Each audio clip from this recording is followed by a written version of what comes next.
నమస్తే, welcome to great Andhra. మనతో పాటు ఉన్నారు సీనియర్ పొలిటికల్ అనలిస్ట్ జిఆర్ మహర్షి గారు. నమస్తే సార్. నమస్తే జగన్ గారు. సార్, ఈ నెల 27 నుంచి జగన్ గారు మేమంతా సిద్ధం అనే ఒక బస్సు యాత్రని ప్రారంభించబోతున్నారు. ఇది ఇచ్చాపురం నుంచి ఇడుపలవాయి వరకు జరుగుతుంది. మొత్తంగా 21 రోజులు. ఈ యాత్ర ఎలా ఉండబోతుంది అంటారు? ఈ యాత్ర ఇప్పుడు గతంలో ఆయన పాదయాత్ర ఇవన్నీ చేశారు. గతంలో కూడా బస్సు యాత్రలు ఇవన్నీ ఓదార్పు యాత్రలు కానీ బస్సులో కూడా ప్రయాణం చేశారు. అది కాదు, కానీ ఈ యాత్ర చాలా డిఫరెంట్. ఎందుకు డిఫరెంట్ అంటే ప్రతిపక్షంలో ఉన్నప్పుడు ఏమైనా మాట్లాడవచ్చు, ప్రభుత్వాన్ని ఏమైనా విమర్శించవచ్చు, ఎన్ని హామీలు ఎన్ని వాగ్దానాలైనా ఇవ్వచ్చు. అవన్నీ కూడా అప్పుడు ప్రభుత్వం మీద వ్యతిరేకతతో గనక జనం ఉంటే గాఢంగా జనము నమ్ముతారు, విశ్వసిస్తారు. ఇప్పుడు ఆయన ముందున్న అసలు సమస్య ఏమిటంటే ఇప్పుడు 21 రోజులు ఆయన యాత్ర చేస్తున్నారు. ఇచ్చాపురం నుంచి ఇడుపులపాయ వరకు చేస్తారు. ప్రతిరోజు కూడా ఒక పార్లమెంటు నియోజకవర్గంలోని ఒక ఏరియాలో సభ ఉంటుంది. ఈ సిద్ధం సభలు జరిగిన ప్రాంతాలను మినహాయించి మిగతా ప్రాంతాల్లో సభలు ఉంటాయి. ఈ యాత్రలో ఆయన ఏమిటంటే అందరినీ కలిసి రకరకాల వాళ్ళ మేధావులు, స్థానికంగా ఉన్న నాయకులు, రకరకాల అందరినీ కలిసి చర్చించి తన ప్రజల్లోకి నేరుగా ప్రజల మధ్యనే ఉంటారు. ఇప్పుడేమిటంటే ఆయన ఇప్పుడు ఒక ప్రభుత్వ అధినేత. ఇంత మునుపటిలాగా జనం లోపలికి వెళ్ళి జనంతో మమేకమయ్యి జనంతో నేరుగా మాట్లాడే అంత అవకాశం ఉండదు. ఎందుకంటే సెక్యూరిటీ రీజన్స్ రీత్యా చాలా లిమిటేషన్స్ ఉంటాయి. ఇంతకుముందు ఎవరి భుజాల మీదైనా చేసుకుని ఎక్కడికైనా నడుచుకుంటూ వెళ్ళిపోయి ఇవన్నీ ఉండేది. ఇప్పుడు అలా కుదరదు.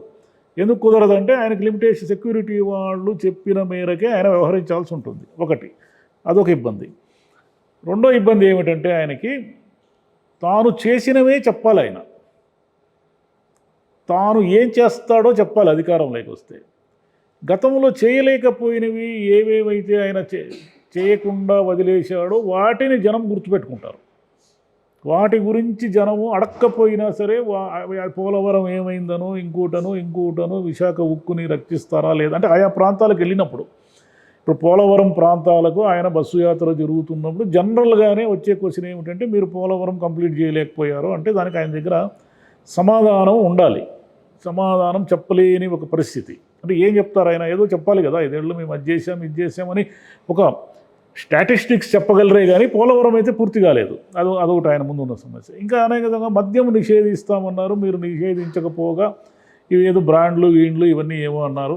ఒకటి ఇసుక, ఉచిత ఇసుక అన్నారు. తర్వాత ఇప్పుడు ఇసుక మాఫియాలు తయారయ్యాయి. ఇట్లాంటి నెగిటివ్ క్వశ్చన్స్ వేయకపోయినా జనము మైండ్లో ఉంటుంది. వాటికి ఆయన సమాధానాలు చెప్పలేడు. ఆయనకి చెప్పాల్సిందంతా ఏమిటంటే నా పథకాలు ఆయన ఒక నియోజకవర్గంలో ఆయన బస్సు ప్రచార యాత్ర జరుగుతున్నప్పుడు ఆయన ఏం చెప్తారు? అయ్యా మీ నియోజకవర్గంలో ఒక స్టాటిస్టిక్స్ లెక్కలు చెప్తారు. ఆయన ఇంత మునుపు సభల్లో చెప్పినట్టుగానే చెప్తారు. అదేమిటంటే అయ్యా మీ నియోజకవర్గంలో గతంలో చంద్రబాబు గారి హయాంలో 20,000 కుటుంబాలకి పథకాలు ఫలానా పథకం అందేది. నేను వచ్చిన తర్వాత 30,000కు పెంచాను, దాన్ని 30,000 మంది ఉన్నారు. మొత్తం పథకాల లబ్ధిదారులు గతంలో మీ నియోజకవర్గంలో ఇన్ని వేల మంది ఉంటే నేను వచ్చి నాకు ఇన్ని వేల మంది అయ్యారు. మీరు గతంలో ఇంత డబ్బు ఇస్తూ ఉంటే నేను ఇప్పుడు ఇంత డబ్బు ఇస్తున్నాను. ఇవే చెప్పాలి ఆయన. ఇంతకుమించి చెప్పడానికి లేదు. మేనిఫెస్టో అవన్నీ ప్రకటించిన తర్వాత ఆయన ఏం చెప్పాలి? నేను పెంచాను, మీకు అది పెంచుకుంటూ పోతాను, అది ఇది చేస్తాను, మీకు రైతులకు సంబంధించి అవి చేస్తా, ఇవి చేస్తా. ఆయన వాగ్దానాలు అంటే మేనిఫెస్టో వచ్చేసిన తర్వాత వచ్చే వాగ్దానాలు ఉంటాయి, అవన్నీ చెప్పాలి.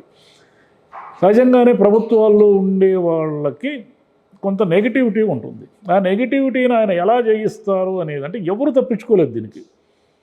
జగన్ గారు మొదటి వ్యక్తి కాదు, ఆఖరి వ్యక్తి కాదు. ఎందుకంటే ఇందిరాగాంధీ కాలం నుంచి కూడా ప్రభుత్వానికి వ్యతిరేకత అనేది చాలా సహజమైన లక్షణం. అది ఉంటేనే ప్రజాస్వామ్యం. ఎందుకంటే ఏ ప్రభుత్వము కూడా తాను చెప్పినవన్నీ చేయలేదు, చేసే అవకాశం కూడా లేదు. ఎందుకంటే అన్ని డబ్బులు ఉండాలి కదా మన దగ్గర. ఏదో ఇప్పుడు ఏమిటంటే గతంలో ఇందిరాగాంధీ గారు గరీబీ హఠావు అవన్నీ చెప్పిన తర్వాత ఎమర్జెన్సీ తెచ్చారు. ఎమర్జెన్సీలో ఆమెను వ్యతిరేకించడానికి గల కారణాలు అది వేరే. సివిల్ రైట్స్కు సంబంధించి ఆమె అణిచివేతకు వ్యతిరేకంగా అప్పుడు జనతా పార్టీ పోరాడింది. అదేవిధంగా ఎన్టీఆర్ గారు వచ్చిన తర్వాత ఎన్టీఆర్ గారు అనేక పథకాలు పెట్టినప్పటికీ కూడా ఆయన పరిపాలన సరిగ్గా లేదు అని అప్పుడు 89లో జనం తిరస్కరించారు. రాజశేఖర రెడ్డి గారు 5 సంవత్సరాలు చాలా మేరకు ఆయన జనానికి సంబంధించి ఎన్నో చేసినప్పటికీ ఈ ట్రయాంగిల్ ఫైట్లో చిరంజీవి గారు వచ్చి ఒక రకంగా ఆయన రక్షించారు. లేదంటే అప్పుడు ఆయన ప్రమాదంలో పడే అవకాశం ఉండేది. అప్పుడు కూడా ఆయనకు బోటాబోటీ మెజారిటీనే ఇచ్చారు. ఆయన ఏమన్నారంటే, అయ్యా నాకు పాస్ మార్కులు వేశారు, నేను చేసిన దానికి వీళ్ళేం ఫస్ట్ క్లాస్ ఇవ్వలేదు నాకు అని కూడా అన్నారు ఆయన. అంటే ఆయన పరిపాలన, ఎవరి పరిపాలనలో కూడా లోపము వైఫల్యం అని కాదు మనం మాట్లాడాల్సింది. ప్రభుత్వం అనేది ఉన్నప్పుడు ఏ ప్రభుత్వం అయినా సరే ప్రజల 100% ఆకాంక్షలు నెరవేర్చే అవకాశం లేదు కాబట్టి సహజంగానే ప్రజల్లో కొంత వ్యతిరేకత ఉంటుంది. అయితే ఈ వ్యతిరేకతను ఆయన ఎలా జయిస్తారు, ఎలా ముందుకు పోతారు, తన పథకాలు తాను పేద ప్రజల కోసం లక్షల కోట్ల రూపాయలు ఖర్చు పెట్టాను, ఇంత మునుపు ఎవరూ చేయలేని పని నేను చేశాను అని ఆయన చెప్పి వాళ్ళని కన్విన్స్ చేస్తారా, లేదా ఆయనకున్న చాలా లిమిటేషన్స్ వల్ల ఈసారి జనంలో ఇంత మునుపట్లాగా పూర్తిగా మమేకమై కలవలేని పరిస్థితుల్లో ఉంటారా అనేది చూడాలి మనం. అవన్నీ కూడా ఆయన యాత్ర ప్రారంభిస్తే కానీ మనకు కొలిక్కి రాదు మైండ్ అనేది. సార్, ఈ యాత్రలో భాగంగానే ఆయన అంటే ప్రధానంగా వేటి మీద దృష్టి పెడతారంటారు? ఇప్పుడు ప్రతిపక్షాలను విమర్శించడమా, లేకపోతే ఈయనిచ్చే పథకాల గురించి చెప్పడమా, ఇంకా మేధావులు కుల సంఘ నాయకులతో కూడా కలుస్తా అన్నారు, దాని ఉద్దేశం ఏంటి? అంటే ఒకటి, మామూలుగా ఎవరైనా ఎన్నికల ప్రచారం ఎలా చేస్తారు, ప్రతిపక్షాలని గాఢంగా విమర్శిస్తారు. తాను చేసిన వాటిని, తన ప్రభుత్వం చేసిన వాటన్నిటినీ కూడా గొప్పగా చెప్పుకుంటారు. ఇదే ఆయన ప్రధాన ఎజెండా. అయితే చంద్రబాబు గారు 14 ఏళ్ళు ముఖ్యమంత్రిగా ఉన్నప్పుడు కూడా, అంటే ఉమ్మడి రాష్ట్రం కలిపి విభజిత రాష్ట్రంలో 5 ఏళ్ళు ఉన్నప్పుడు కూడా ఆయన ఏమీ చేయలేకపోయారు. నేను నాడు నేడు చేశాను, అమ్మ ఒడి పథకాలన్నీ పెట్టాను, ఇవన్నీ చెప్తారు. తన ప్లస్ పాయింట్లన్నీ చెబుతూ వాళ్ళు చేయలేని వాటిని ఈ అలయన్స్ అంతా కలుసుకున్నారు. ఈ అలయన్స్ అంతా కలుసుకుని కేవలం పేద ప్రజలకి పథకాలు అందకుండా చేయడం కోసం జరుగుతున్న కుట్ర అని ఆయన చెప్తారు. ఇది గనక జనం కన్విన్స్ అయితే, అంటే పేద ప్రజలకు వ్యతిరేకంగా కొంతమంది కుట్ర చేసి వాళ్ళకి పథకాలు అందకుండా చేయడానికే ఈ అలయన్స్ లక్ష్యము అనేది గనక జగన్ గారు చెప్పిన మాటలకు జనం కన్విన్స్ అయితే ఆయనకు వైపు ప్లస్ ఉంటుంది. అదేవిధంగా మేధావులు, రకరకాల కుల సంఘాల వాళ్ళు అందరినీ కలుపుకొని చర్చిస్తాము అని చెప్తే వాళ్ళతో మామూలుగా ఏం చర్చిస్తారు, మన ప్రభుత్వం వస్తే మేము ఇది చేద్దాం అది చేద్దాము, నెక్స్ట్ వచ్చినప్పుడు ఇప్పటికి నేను నిలదొక్కుకోవడానికి 5 సంవత్సరాలు పట్టింది, ఈ పథకాలన్నీ కూడా ఒక బిగినింగ్ స్టేజ్లో ఉన్నాయి, కొంతవరకు పూర్తయ్యాయి, నాడు నేడు అనుకోండి, ఇంకా పూర్తి కావలసినవి ఉన్నాయి. అప్పటి స్కూళ్ళను చూడండి, ఇప్పటి స్కూళ్ళను చూడండి, అప్పుడు పిల్లలకు ఇచ్చే మధ్యాహ్నం భోజనం క్వాలిటీ చూడండి, ఇప్పుడు క్వాలిటీ చూడండి, సచివాలయాలు, వాలంటీర్లు ఇవన్నీ వ్యవస్థ వచ్చేసిన తర్వాత పల్లె ప్రజలకు జరుగుతున్న మేలును మీరు గమనించండి. ఇవన్నీ కూడా ఆయన ఒక కంపారిజన్ చార్ట్ లాగా తయారు చేసుకుని ఆయా ప్రాంతాల్లో జరిగిన అభివృద్ధి ఇవన్నీ కూడా ఆయన మాట్లాడతారు. అదేవిధంగా అక్కడున్న అభ్యర్థి ఉంటాడే ఆ నియోజకవర్గంలో జనసేన వీళ్ళ అభ్యర్థిని ఖచ్చితంగా ఆయన టార్గెట్ చేస్తాడు. అంటే టార్గెట్ మీన్స్ ఆయన గతంలో ఆయన ఎమ్మెల్యేగా ఉన్నప్పుడు ఏమీ చేయలేదు, ఆయన మీకు అందుబాటులో కూడా ఉండేవాడు కాదు, మేము మా అభ్యర్థి వచ్చిన తర్వాత మీకు ఇలా జరిగింది అలా జరిగింది, ఇలా కంపారిజన్ చేస్తాడు. ఇవన్నీ కాకుండా ఆయన ముందున్న అసలు సమస్య ఒకటి ఉంది. సరే, జనసేన టీడీపీ అలయన్స్ని ఆయన ఏమైనా తిడతాడు, పవన్ కళ్యాణ్ని తిడతాడు, చంద్రబాబు నాయుడిని తిడతాడు మీన్స్ విమర్శిస్తాడు. వాళ్ళు గతంలో ఏమీ చేయలేదు, ఊరికే టైం వేస్ట్, వీళ్ళు ఈయన 10 ఏళ్ళు అయింది పార్టీ పెట్టి, ఒక సీటు కూడా గెలుచుకోలేదు, చంద్రబాబు గారు ప్రతిసారి ఏదో ఒకటి అరచేతిలో వైకుంఠం చూపిస్తారు, ఆయన ఏ వాగ్దానము కూడా 100% అమలు చేయడు అని విమర్శిస్తారు. కానీ బీజేపీని ఏమని విమర్శిస్తాడు ఆయన? అక్కడ వస్తుంది సమస్య. బీజేపీని కేంద్ర ప్రభుత్వాన్ని ఇప్పుడు మోదీ గారు ఎలాగైతే జగన్ గారి మీద ఈగ వాలనీయకుండా సభని ముగించేశారో, ఇంచుమించుగా జగన్ గారు కూడా మోదీ గారి మీద ఈగ వాలకుండా జాగ్రత్తగా సభలు ముగించే అవకాశమే ఉంది. ఇదొక ట్విస్ట్.